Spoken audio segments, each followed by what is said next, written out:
Buongiorno, benvenuti a questa edizione del nostro telegiornale. Vediamo insieme i principali titoli.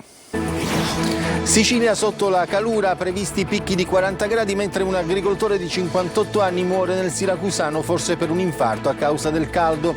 Dall'ASP di Messina una guida con le raccomandazioni per affrontare le giornate più torride. A Palermo è ancora allarme sicurezza agli albergatori, ai turisti raccomandiamo di uscire senza collanine e di stare attenti a scippi e rapine, ci vuole l'esercito.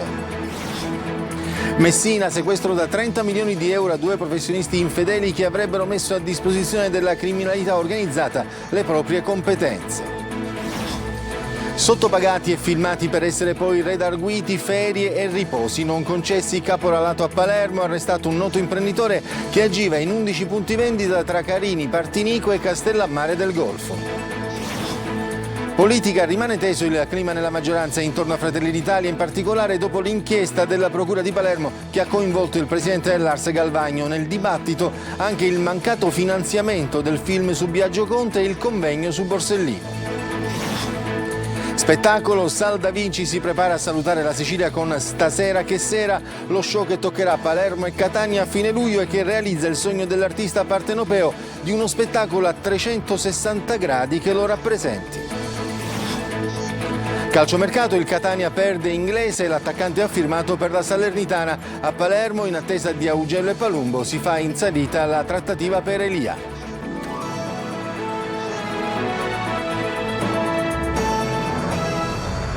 E come sentivate dai titoli, sono giorni di allerta per le alte temperature in Sicilia, dove sono previsti picchi di 40 gradi. Un agricoltore di 58 anni è morto nel siracusano, forse per un infarto a causa del caldo.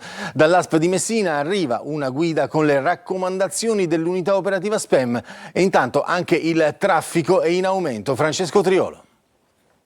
Tra caldo e voglia di vacanza, alle porte c'è il primo weekend di luglio, le temperature sono in aumento e prosegue l'allerta in Sicilia. La protezione civile regionale ha confermato anche per oggi e domani il rischio di ondate di calore di livello 3 con codice rosso per Palermo. Le temperature percepite raggiungeranno i 36 gradi, allerta gialla nel resto della Sicilia con temperature tra i 35 e i 37 gradi a Catania e Messina. A Lentini incontrata a Serravalle un pensionato ex agricoltore, Francesco Di Stefano, 58 anni, di Palagonia, è morto nel suo podere forse per un infarto dovuto al caldo. Il cadavere è stato trovato stamattina da alcuni agricoltori che hanno dato l'allarme. Tornano quindi utili le raccomandazioni, soprattutto per anziani e fragili. A Messina oggi l'ASP ha presentato la guida ai servizi per affrontare il caldo estivo. In caso di malessere, di nausea, senso di vomito, stanchezza, che può arrivare fino alla perdita di coscienza, distendere la persona alzando le gambe rispetto al corpo, allertare eventualmente il 118 e fare delle spugnature con acqua fredda a livello del collo, della fronte, dei polsi. E anche il primo weekend considerato da bollino rosso per il traffico sulle strade e autostrade italiane, quelle siciliane naturalmente non fanno eccezione. Sia ANAS che Consorzi Autostrade hanno lavorato per sospendere i cantieri che si trovano sulle arterie più trafficate. In particolare tornano pienamente percorribili entrambe le carreggiate nel tratto tra Bagheria e Casteldaccia, sia in direzione Palermo sia in direzione Catania sull'A19, un'accelerazione nei lavori che punta a favorire gli spostamenti in occasione dell'esodo. Tolto anche il doppio senso di circolazione sull'A18 all'altezza di Scaletta, dove si viaggia comunque ad una corsia, traffico chiuso sino al 18 luglio, invece sulla tangenziale di Messina dalle 22 alle 6 del mattino tra gli svincoli di Messina Centro e Boccetta. Seppure negli ultimi anni il turismo di prossimità è andato aumentando, non si registrano invece grandi attese agli imbarchi dei traghetti privati. Ma per sopravvivere alle alte temperature ognuno propone una soluzione. Sentiamole da Desiree Ferlito. Con l'arrivo dell'estate la Sicilia si trasforma in un forno, temperature roventi, in città non si trova ristoro neanche all'ombra. Le soluzioni degli esperti sono già note: bere molta acqua, non uscire nelle ore più calde, prediligere cibi leggeri. Ma per resistere alle alte temperature si fa avanti la sopravvivenza dei catanesi, ognuno con le sue soluzioni. Lei cosa consiglia per il caldo? Ma che consiglio? In vista tutti la casa è meglio cosa, no? Ma si può stare sempre a casa, si deve lavorare purtroppo e noi dobbiamo soffrire. Di andare a mare, allora a casa con una bella aria condizionata un po' di frutta fresca, un'insalata e tutto a posto. Poi dormire. Se la sta rinfrescando? Sì, un pochettino sì. Stare a riposare. Un bel salsa al limone con aggiunta di sale. Vanno fotte calamari o polipo arrostito. La frittura, diciamo, non è esattamente indicata. Però è più forte. Che peggiorerà lo sappiamo già, che arriveremo a sfiorare o superare i 40 gradi pure. Anche le minime notturne aumenteranno ulteriormente, rimanendo oltre 20 gradi, determinando le cosiddette notti tropicali o notti siciliane per meglio dire. La granita come rimedio al caldo, signora? Sì, certo, sicuramente, sempre. Io preferisco la granita al pranzo. Per difendersi dal caldo siciliano basta avere buonsenso. La Sicilia d'altronde è notoriamente amata anche per la bella stagione quasi perenne. Insomma, idee non ne mancano. Adesso cambiamo pagina, apriamo l'ampia pagina di cronaca a Palermo e ancora allarme violenza. Dopo le ultime aggressioni in centro storico, gli albergatori si rivolgono ai turisti e dicono: uscite senza collanine e state attenti a scippi e rapine. Dicono e chiedono l'intervento dell'esercito. Marco Gullà.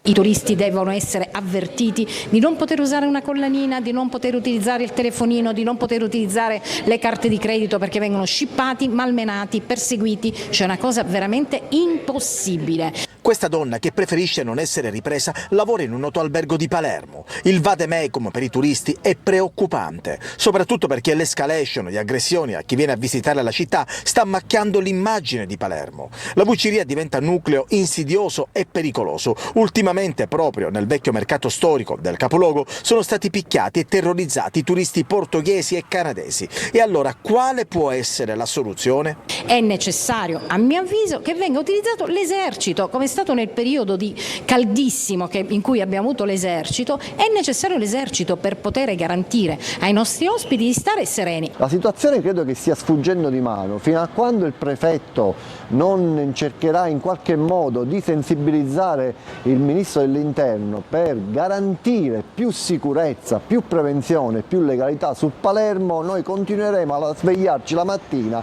e a leggere sui quotidiani le aggressioni ai turisti, le spaccate, gli scippi e le rapine. E nelle vicinanze la situazione non migliora, con molti residenti che hanno inviato una lettera al prefetto per denunciare la mancata sicurezza. Avete fatto vedere la borsa così e sto molto attenta, ma non da ora, da sempre, perché Palermo è sempre stata così. Cammino, esco così, quando sono sola esco di mattina. E il pomeriggio non esco più come una volta, che mi ritiravo anche alle 10 di sera. Ormai è impossibile. No, ormai almeno per me è impossibile. Abbiamo necessità chiaramente di avere una protezione, una cautela per questa città. Sequestro patrimoniale di 30 milioni di euro eseguito dalla Guardia di Finanza di Messina. Un ruolo di rilievo lo avrebbe avuto un ex avvocato che per anni ha messo a disposizione le proprie competenze professionali a favore di esponenti della criminalità organizzata. Tonino De Mana. Beni per oltre 30 milioni di euro sono stati sequestrati dalla Guardia di Finanza di Messina a due professionisti infedeli, un ex avvocato originario di Messina attualmente affidato in prova ai servizi sociali e ad un legale di Vibo Valentia. Le indagini hanno fatto emergere fin da subito il ruolo di rilievo svolto dall'ex avvocato che per anni avrebbe messo a disposizione le proprie competenze professionali a favore di esponenti della criminalità organizzata collegata al clan Santa Paola Ercolano. Proprio l'attività illecita avrebbe permesso di accumulare ingenti somme di denaro. La pericolosità sociale risulta chiara dalle evidenze giudiziarie emerse nell'indagine beta risalente al 2013 e condotta dalla Procura di Messina. L'avvocato, successivamente radiato dall'albo, ha assicurato nel tempo all'associazione mafiosa un'assistenza tecnico-legale completa, partecipando anche alla commissione di alcuni reati. In aggiunta è stato possibile ricostruire il profilo di pericolosità di un altro soggetto coinvolto nell'operazione default ed accusato di bancarotta, sottrazione fraudolenta al pagamento di imposte, riciclaggio, falso ideologico e appropriazione indebita. Tra i beni sequestrati anche un tipico podere nobiliare immerso nel verde della Toscana, composto da una casa colonica ed abbellito da una pregevole cappella sconsacrata. L'immobile sarebbe appartenuto alla famiglia Chigi. Caporalato nel Palermitano, arrestato un noto imprenditore accusato di avere messo in piedi un sistema di abusi ai danni di decine di lavoratori in 11 punti vendita tra Carini, Partinico e Castellammare del Golfo. Desiree Ferlito. Operai pagati 2 euro l'ora e sorvegliati con le telecamere. Finisce agli arresti domiciliari un imprenditore palermitano accusato di caporalato nelle 2 società, oltre a quella da lui formalmente amministrata, e negli 11 punti vendita che operano in diversi settori tra Carini, Partinico, Alcamo e Castellammare del Golfo. All'indagato sono stati sequestrati 100.000 euro pari al profitto del reato. Un sistema di abusi che sarebbe stato perpetrato ai danni di decine di lavoratori, pagati con salari palesemente difformi. I dipendenti inoltre sarebbero stati costretti a lavorare full time, pur essendo formalmente assunti con dei contratti part time, e ancora ferie e riposi non concessi. L'imprenditore avrebbe poi messo in atto metodi di sorveglianza degradanti, con i quali avrebbe controllato a distanza l'operato dei lavoratori, con la possibilità di redarguirli sia per presunti cali delle vendite o per pause ritenute troppo lunghe.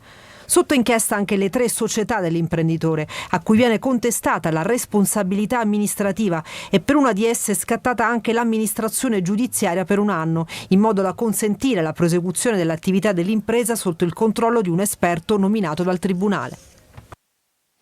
Minacce ed estorsioni ai danni dei titolari di alcune attività commerciali situate in aree ad altissima affluenza turistica e l'imposizione del cosiddetto pizzo ai proprietari dei servizi di ape Calessini utilizzati per visitare il centro storico.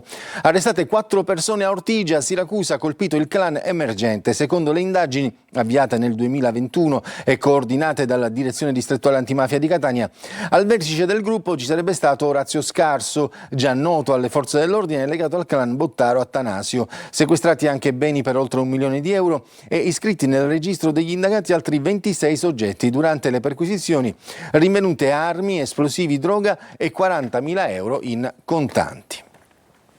E adesso la pagina politica, clima teso nella maggioranza e intorno a Fratelli d'Italia, in particolare dopo l'inchiesta della Procura di Palermo che ha coinvolto il presidente dell'Ars Galvagno e l'assessore al turismo Amata. Nel dibattito anche il mancato finanziamento del film su Biagio Conte e il convegno su Borsellino. Manlio Viola. I messaggini e i promemoria contenuti nel telefonino di Sabrina De Capitani, ex portavoce del presidente dell'Ars Gaetano Galvagno, sono la nuova frontiera dell'inchiesta per corruzione che la Procura di Palermo sta conducendo sui fondi dell'Ars e su quelli della Regione relativi al turismo e alla cultura. La Procura li ha acquisiti dopo il sequestro del telefono, del quale si apprende soltanto adesso.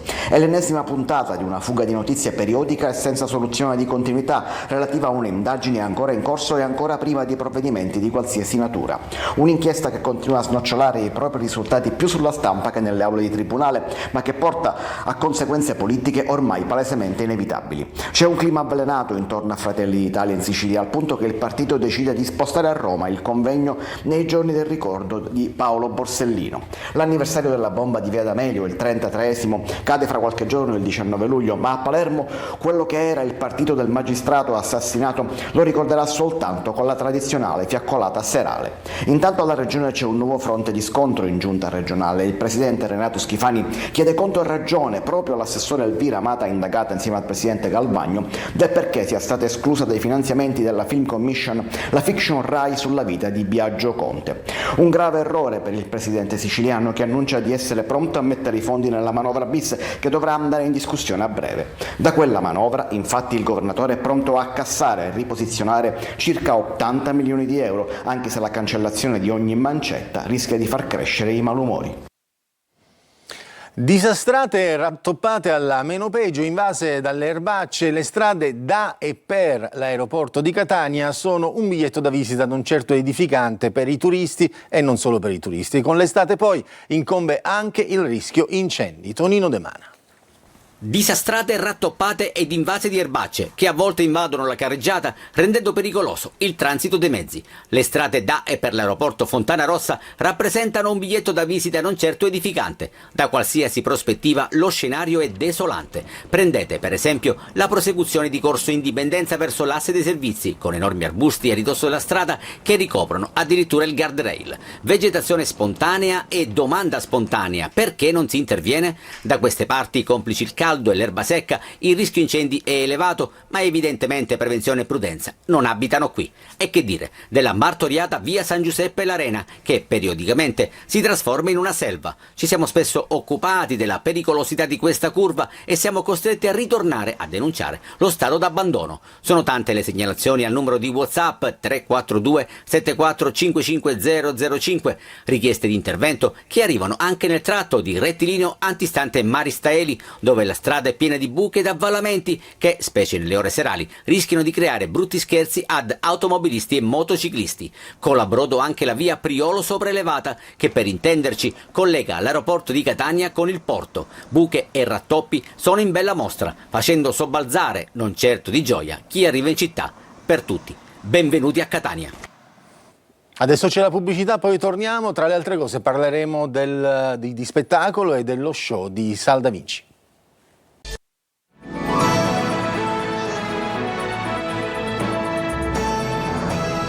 E rientriamo con le immagini emozionanti di una tartaruga caretta che si lascia filmare mentre depone le uova vicino alla Scala dei Turchi. A Realmonte la natura regala uno spettacolo raro e straordinario. Sulla spiaggia del Lido Maiata, a pochi passi dalla maestosa Scala dei Turchi, una grossa tartaruga caretta ha scelto la costa agrigentina per deporre le sue uova. A darne notizia è l'associazione ambientalista Mare Amico, che ha documentato l'evento con foto e video. Le immagini raccontano di un momento di grande emozione vissuto sotto gli occhi attenti dei volontari che hanno subito avviato le operazioni per la messa in sicurezza del nido. Terminata l'ovodeposizione, l'area è stata recintata e affidata alla sorveglianza congiunta del personale della riserva naturale di Torre Salsa, gestita dal WWF, dai volontari di Mare Amico e dai proprietari del Lido Maiata. Un piccolo miracolo della natura che ci ricorda quanto sia importante tutelare l'equilibrio tra uomo e ambiente. Ora non resta che attendere in silenzio il grande giorno della schiusa e fare il tifo per ogni singola tartarughina. Lo spettacolo, forte del successo di Rossetto e Caffè, Sal Da Vinci si prepara a salutare la Sicilia con Stasera che sera, lo show che toccherà Palermo e Catania a fine luglio. Roberta Lunghi.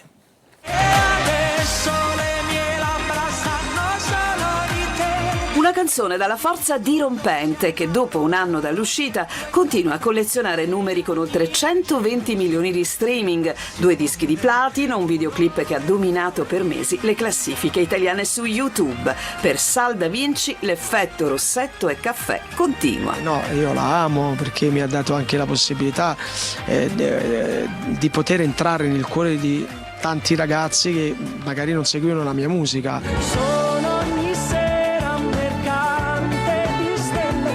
Momento d'oro che arriva ai 40 anni di carriera, festeggiati con un tour estivo che arriverà anche in Sicilia. A Palermo il 26 luglio al Teatro di Verdura e a Catania il 27 luglio alla Villa Bellini. Le tappe di Stasera che sera, che si preannuncia come uno show a 360 gradi. Finalmente io torno in Sicilia e realizzo un grande sogno, quello di portare un mio show. Stessi colori della mia terra, ci somigliamo tantissimo anche nelle cose che facciamo, nei nostri pensieri. Argomento di oggi del Focus alle 14.30 sarà il diritto di famiglia. Crescono divorzi e separazioni e sono tante le problematiche legate agli aspetti economici e all'affido dei figli. Adelaide Barbagallo ne parlerà con l'avvocato Elena Cassella. Potete rivolgere delle domande con un messaggio al numero 342 74 55 005, trasmissione in streaming sul sito siciliaweb.it. Adesso c'è una pausa pubblicitaria, poi torniamo per parlare di sport.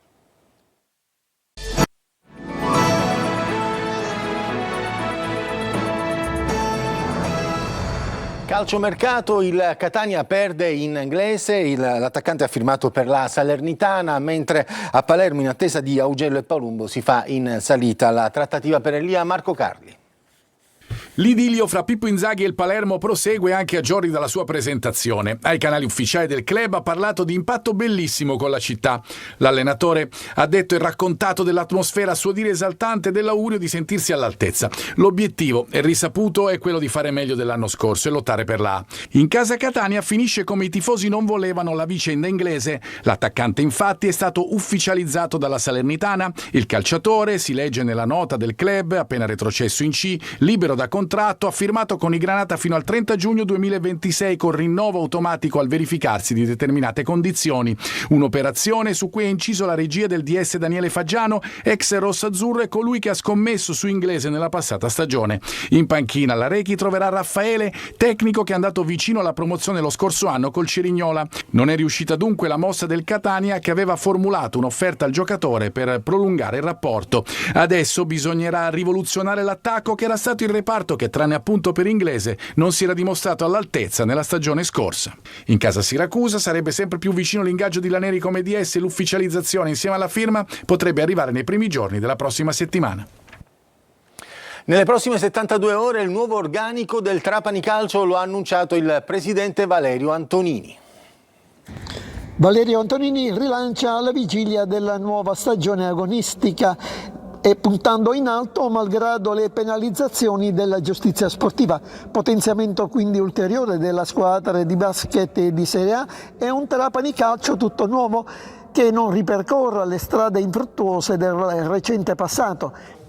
Nelle prossime 72 ore avremo completato di fatto la squadra che partirà per il ritiro a tempi record. Credo che sia mai successo che una squadra di Serie C, ma anche di Serie B, al 15 di luglio abbia completato la sua rosa in maniera definitiva. Abbiamo sottoscritto già 11 contratti con nuovi calciatori, ma nelle prossime ore chiuderemo gli ultimi 5 acquisti e quindi Sasa Aronica e il suo gruppo partirà per il ritiro con 23 giocatori più altri 10 giovani. Antonini però è andato oltre per superare gli ostacoli che gli hanno impedito finora di realizzare i progetti che ha in mente. Ha annunciato la creazione di un nuovo movimento politico denominato Futuro, il nuovo Rinascimento. Un movimento politico in cui io sarò un po' il mentore, sarò colui che dall'alto cercherà di creare una classe politica nuova, fatta di giovani, con grande voglia di fare, con precise caratteristiche di cosa devono avere e di cosa soprattutto non devono avere. Creato anche uno slogan, Make Trapani Great Again, stampato su 10.000 cappellini. Il ricavato della loro vendita verrà devoluto agli ospedali trapanesi. Una nuova opportunità per la pallavolo catanese, la Saturnia diventa Progetto Sud e continuerà a recitare da protagonista in A2 con ambizioni importanti. Marco Carli.